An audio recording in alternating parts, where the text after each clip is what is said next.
probably people online freaking out.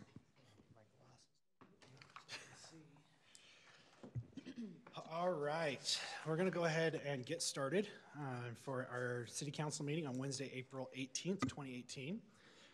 We will go ahead and call to order, and we will start the meeting with a Pledge of Allegiance by Troop 1106.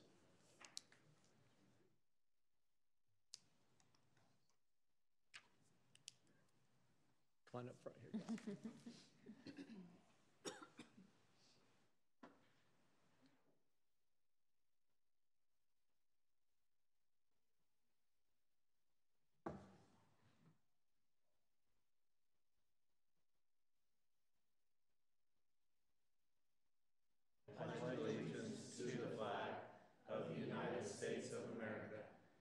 to the republic for which it stands, one nation, under God, indivisible, with liberty and justice for all.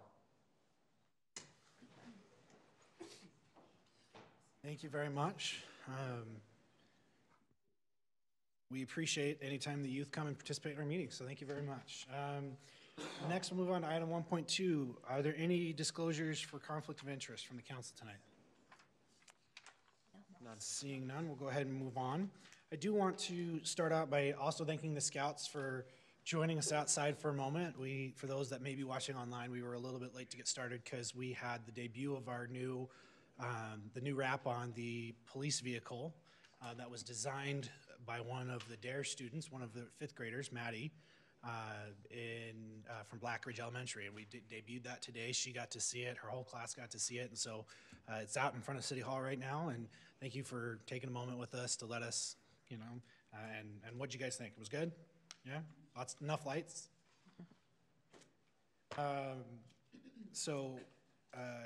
Any comments or recognitions that need to come from the council at this time? I'd like to once again call out our staff, particularly the communications department and the finance department. They have provided us with a budget that will be released very, very soon. It is this thick. It's almost 300 pages long, but it is an extremely clear and easy to read budget, and I never thought I'd be saying I actually enjoyed reading it. It was very, very helpful. So that will be released to the public soon, but I just want to call them out and thank them for all the efforts. I know they were spent many, many days locked in a room trying to get it done. So thank you very much for that effort. Any other comments or recognition? No, thank you. Okay. All right. We will then move on to public comment. Public comment. Audience members may bring any item to the mayor and council's attention. Comments will be limited to 2 minutes. State law prohibits the council from acting on any items that have not appeared on the agenda. So if you have a comment that you would like to bring forward, please feel free to step to the microphone and give us that comment at this time. Saying none, we will go ahead and close that public comment. And we'll move on to committee reports. Any reports from our committees? Oh, yes. Sorry, I'm getting sidetracked. One of my assignments is to be the council representative for Unified Fire Authority. And so I know that, you know, historically there have been some negative news stories about the UFA, about some of their practices, but they have completely revamped their culture. They have a new chief. They are engaged in strategic planning. The budget that they submitted is far more comprehensive than in years prior. So they have made, of the areas that were called out for audit, they have made pretty much all of the adjustments that were required of them. And then one thing I wanted to specifically note from the last meeting we had was they, for the first time, reached out in a community survey to find out how they were viewed. And even with some of the challenges they had with the previous administration, I thought it was worthy to note that 80, let me get to this, in terms of whether or not they had in this survey, whether or not they had a favorable or unfavorable impression of UFA, the only unfavorables, whether that be very or somewhat, were 2%. And then for those that were very favorable or somewhat favorable, you essentially had 84% that had a favorable impression of UFA. Some of that was based on having good interactions. Other was just simply feeling like this was a strong organization. And so given that it's my responsibility to act as the liaison, I just want to assure our residents that this is a solid organization that is well-run, that has wonderful firefighters that are looking out for our safety.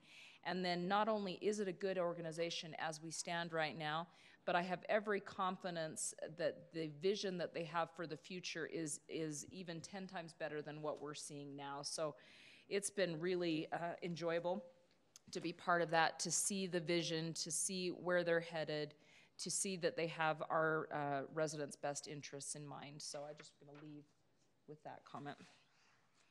Can I ask a quick follow-up question to either Nicole or Riley, Chief Pilgrim that's here tonight? Just as part of their budget process for our residents who obviously were in their taxing district and to help to pay for the services that are provided here, but as part of their budget process, is there, how would our public go about if they're interested getting education on their budget process? Is there any plans for them to come and actually to present to this body, or and I know Nicole can bring that information back obviously as a member of that, or is that just available online for those that are interested? So I can answer that. Right now it's going to be available online. The 2018-2019 budget hasn't been approved yet. It's going through we're going through our budgetary process right now. So that should be up for board approval. They've done the basic recommendations. It's been out there, and I believe on the next board agenda that should be actually approved and adopted. And then it will be available on the UFA website at unifiedfire.org. But we can also probably have Tony Hill, our Chief Financial Officer, come in and do a presentation to answer some of the more detailed questions on the member fees and the way it's broken down now and how what you're paying for gets you the service that you have. So we can probably set that up. I think there may be some benefit in that. You know, obviously we're part of the service district, and so how all that is expended isn't part of this normal city's budget process, and a lot of times that's of great public safety is of great interest to our community members. So just a thought, it may be of some value to at least have a quick overview of that, if they would be amenable to that. Yes, I totally agree. And the other element that I think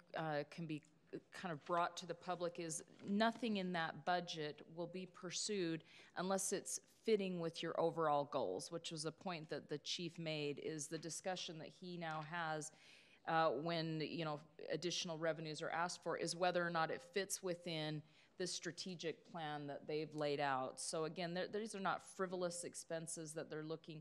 It's very strategic, and so I think being able to speak to the strategy that's going into the budget would be really helpful for the residents. Sure, that's been one of the most impressive things, is this budget is developed out of that strategic plan, and there are, associated with having worked there are some very noticeable changes that have happened to make sure that budget's being met and that costs are being extremely effective. You know, fiscal responsibility is a pretty big priority right now, especially with our chief, and we owe it to the citizens too, definitely. So he's definitely made it an objective and an expectation that each of us, so each budget, each manager in the department, each division managers had a chance to develop their own budgets. And we've had to answer to what we've put in our budgets, and so he's holding us accountable as well. And so I think it'd be a great opportunity for him or our chief financial officer to come in here and present that to you guys. Absolutely. And I would like to, if I could, just take another minute and give a nod of appreciation to former Councilwoman Coralie Moser, because I do know that one of her suggestions to UFA when she was acting in the role that I'm acting in was to suggest that they use the format of our budget and mimic that to a degree for increased transparency with your budget. So I do feel like she deserves good responsibility for improving the budget process, and she served in that role very capably. So just a little Agreed. nod to her. Thank you. Yeah, Yeah. you bet. Thank you. Yeah. I had the opportunity this week to sit down with some of the other mayors, including County Mayor Ben McAdams, as we reviewed the request for the Community Development Block Grants, community block. I can't talk today. Community Development Block Grants, CDBG, which is grants that are given out to organizations that help different underserved populations in our county. So unfortunately, there's always a long list of fantastic organizations that are there to be served and that could use some funds. But it can only go so far. We'll be meeting with the rest of the mayors this week, hopefully, to make some determinations as to exactly what we'd want to do. I know that there's still a few more tweaks that the mayors would like to make about funding, but I just thought I'd report back that we're well in that process to get those funding for these organizations. And the benefit of the mayor, Herriman City, working with other cities on these CDBG funds is you don't get a lot of funding, and it's continually shrinking. But cities do get that. The opportunity to pool your limited CDBG funds with other cities and work cooperatively together reduces the administrative costs, so that those costs can actually be largely put towards the good causes rather than eaten up in administrative causes. So if each city was to work towards their own goals, for instance, so much of that money that needs to go to a worthy cause would be eaten up just in the administration of it. And so I don't know who all you're dealing with, but to collaborate and coordinate is really helpful to stretch that dollar. Yeah, it's a good process. It's a heartbreaking process because they're all fantastic causes, and we wish we could give everything we could, but there's always limits to budgets. So any more reports or comments by the council?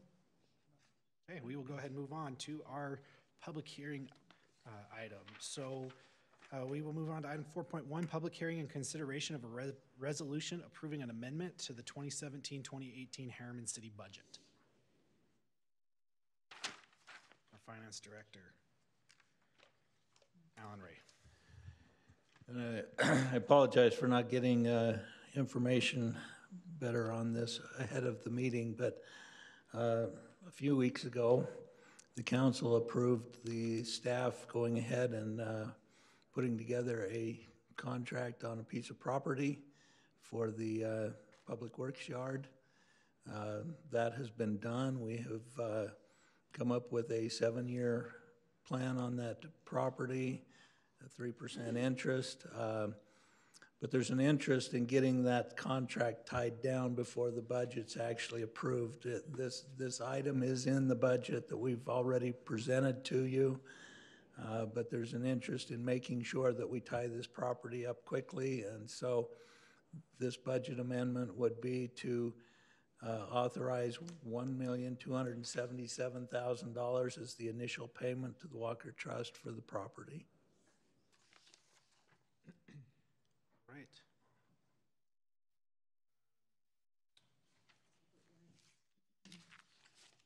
We'll go ahead at this time and hold the public hearing for this item. If anybody would like to come and speak to this item, they can do so at this time. Please note that those same rules that we stated earlier will be applied to any public hearing on this item. So at this time, we'll go ahead and open up the public hearing. Seeing no public at this time, I will accept a motion to close the public hearing. Motion to close the public hearing. Second. All in favor? Aye. That motion passes. Okay, any discussion among the council? Just a comment, this is one of the things that I know that the city has been working on long before my appointment to the council here is that long-term planning and relocation and facilitation of a public works yard. And this is a very important step, obviously, in acquiring the land for that purpose and to meet the future needs of Herriman City as we continue to grow and move forward. Again, I just want to commend staff for their work on this, for continuing to look out for the city's best interest and to find really a piece of property that's going to be very beneficial for these purposes for the city moving forward. So supportive as we continue this process. Fully agree. I'll make a motion then, Mayor, if we're ready, to approve resolution number R24-2018, approving an amendment to the 2017-2018 fiscal year budget. I will second. Motion and a second. Sherry? Yes.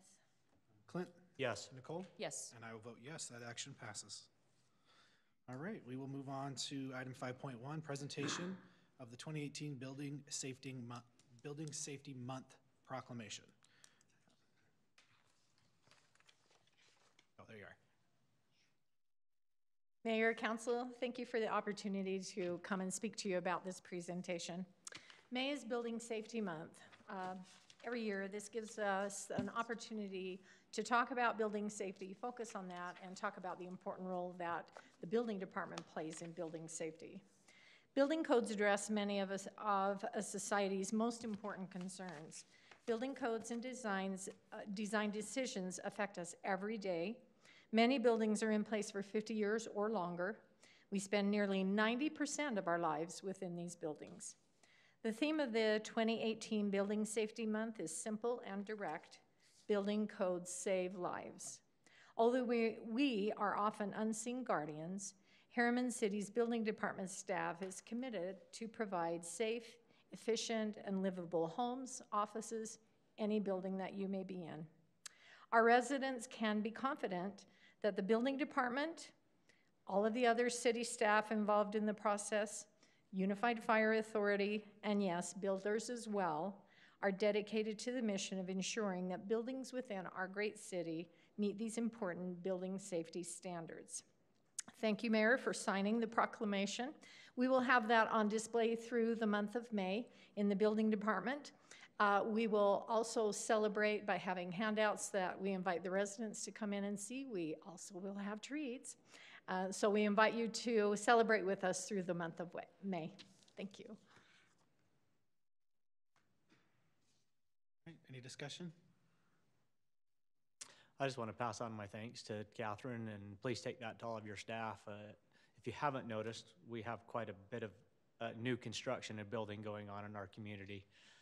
It's a tall order for them to keep up with the demand that comes with all of that, and to ensure that all of those codes are met to keep these buildings safe. So please pass on our thanks to your staff. With that, if you're ready, I will go ahead and make a motion to approve the May 2018 Building Safety Month proclamation. Second? Okay, motion is second. Nicole? Yes. Clint? Yes. Sherry? Yes. And I'll vote yes, that motion passes. All right, we will move on to the consent agenda. Accept a motion? Mayor, I'll make a motion to approve the consent agenda as written. A second. I have motion is second. Clint? Pauses for comment. Last board meeting, you made a comment about Jared Henderson being the mayor pro tem.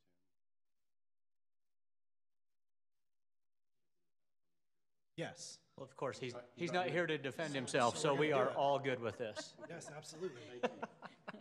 You're not here, you get picked on. And just for clarification, Brett, this is, the reason that this is needed, we have a mayor pro tem in Nicole, but the reason this is needed is we have identified a upcoming meeting where both the mayor and our mayor pro tem, Nicole, will not be here to be able to conduct that meeting. So there was a need to appoint a temporary mayor pro tem to be able to conduct our business and have somebody to facilitate that upcoming meeting. So we're trying to actually stay ahead of the curve and make sure that we are having everything in place to be able to continue to conducting business in the absence of some of our members. And for those of you that may be giving us looks as to what a mayor pro tem is an individual who acts instead of the mayor if the mayor is unable to perform his duties.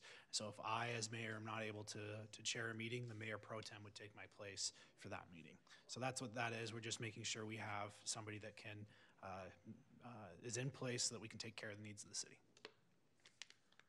All right, so I've had a motion and a second, so I'll go ahead and take the vote. Clint? Yes. Nicole? Yes. Sherry? Yes. And I'll vote yes. By the way, consent agendas, we're not supposed to talk about it. But we can. But we can. It's at our discretion. All right, we will move on to item 7.1, discussion and consideration of an ordinance banning the use of fireworks and any open flame fires within certain areas of Herriman City. Chief Pilgrim from Unified Fire.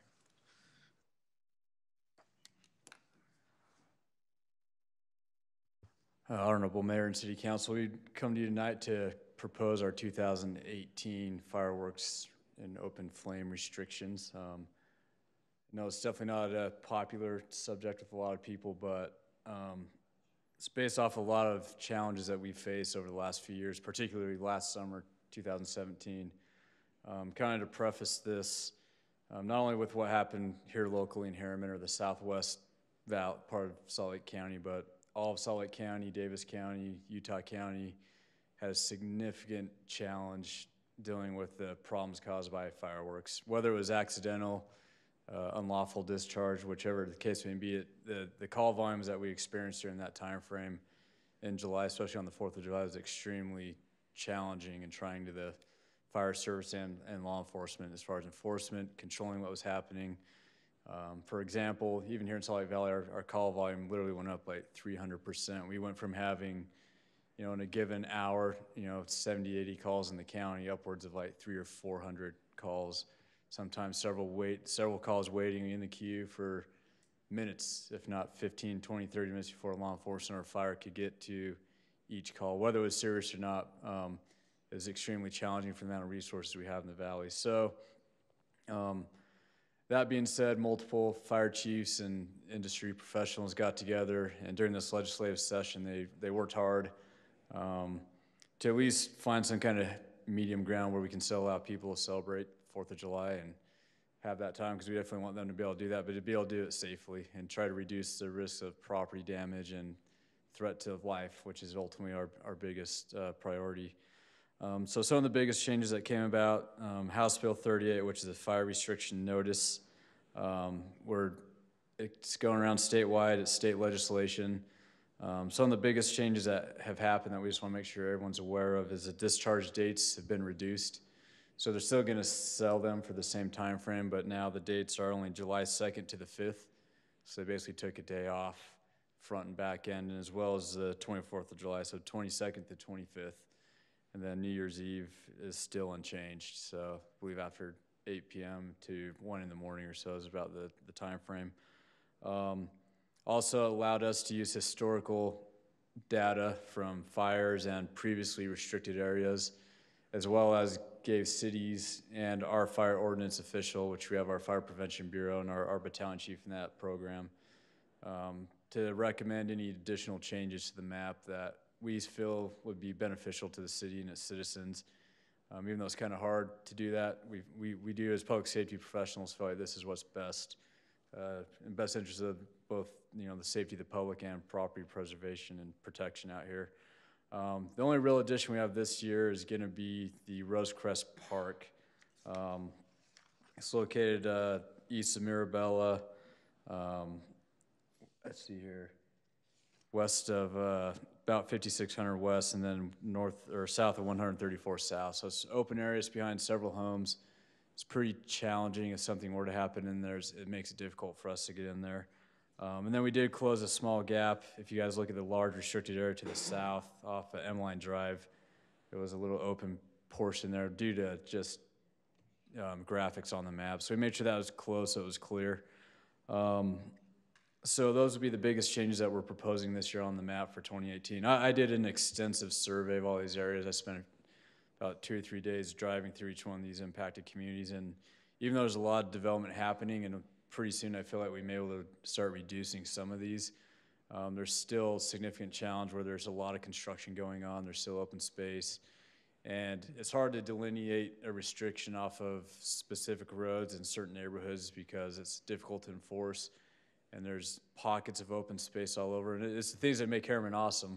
It's also the things that make it a little bit challenging when it comes to fireworks. So the final thing that kind of became a bigger issue is due to some of the challenges I had last year with enforcement. They did tag on to an infraction. So if you are caught, there's the option to penalize someone with up to $1,000 fine. That includes any kind of negligent, reckless, intentional conduct both in and outside of those restricted areas. So if you light a firework and you're in an open area, a non-restricted area, but it causes damage somewhere else, you can still be held accountable for that. And that's due to a lot of the property damage that did occur during the 4th of July last year. So like I say, this comes from our code ordinance personnel. I'd like to present this to you for your thoughts and your approval, if you guys have any feedback or anything you see on this. Chief, this restriction remains in place until when? So this will be yearly, so we'll adopt this ordinance tonight if you guys choose to do so, and then it should remain in place. The law states now the map needs to be into the county by May 1st, so they can put it on the books. Every May, it'll go for a whole year. Correct. So we can look at this again. I would encourage it done a little bit earlier since we have this, probably a February, March timeframe. That gives us a little more time to analyze it, and we're not pressed. I call that out specifically so that we make sure that it's very clear that this does include the New Year's celebration season. Yes, yeah, so this will, if we approve this tonight, this will be pretty much till May 1st of next year, so. I would just say, you prefaced a lot of that with, I know this isn't popular, but I would say, you know, based on the dialogue that I heard last year from so many people, is that more restrictions were needed, that we had perhaps swung the pendulum too far in the interest of fun and really lost sight of, you know, public safety and the fact that people are on edge, and probably no more community is on edge than we are, with 3 fires in 3 years. And so a little bit of prevention like this is very important. It doesn't take away from any of the fun that is going to be had, but will give people peace of mind. For those, you know, so much of our community is right next to the urban interface, and just one errant firework can wipe out a whole neighborhood. Not to mention, you know, potentially bodily harm for somebody. So I'm pleased that the legislature saw the wisdom, frankly, of making some changes. Certainly pleased with UFA for always looking out for our best interests in this regard. So yeah, and we agree. We often hear from those who dislike it more than we hear from those who like it. But I agree with you. I think for the majority of the citizens, they do appreciate this, because a lot of people, you know, it's unfortunate what we see is a lot of people who have the problem isn't from their fireworks. It's from their neighbor or somebody else who, you know, not maliciously, but just happens and wind blows it, you know, 200 feet the wrong direction, and we end up having some pretty significant problems. So I would agree. Just a comment, appreciate all the work on this by Chief Pilgrim and other members of UFA to help analyze this. We realize that there's going to be those where the boundary line is they're just on the other side of it, and we recognize that you have to set a boundary line someplace, and we leave that up to those who serve in our area to help give those recommendations, which is before us tonight, of those areas where they think that we are safe to allow those to happen, and areas where we think that there's risk that we just soon not take if we don't have to. And I echo what Councilmember Martin has said in terms of the wisdom that the legislature have seen this year to help reduce those. I still think that there's room to continue that conversation and continue to work with them. Again, we don't want to take away the ability for people to celebrate at that time of year and for the right purposes. But again, we are no stranger to the effects of these types of incidents in our area, and again, ask that our residents see the wisdom in putting this in place and support that, and more importantly, help us to enforce that when that time of season comes. It's very easy to just think, well, one won't hurt, or I can probably get away with this and no one's going to say anything.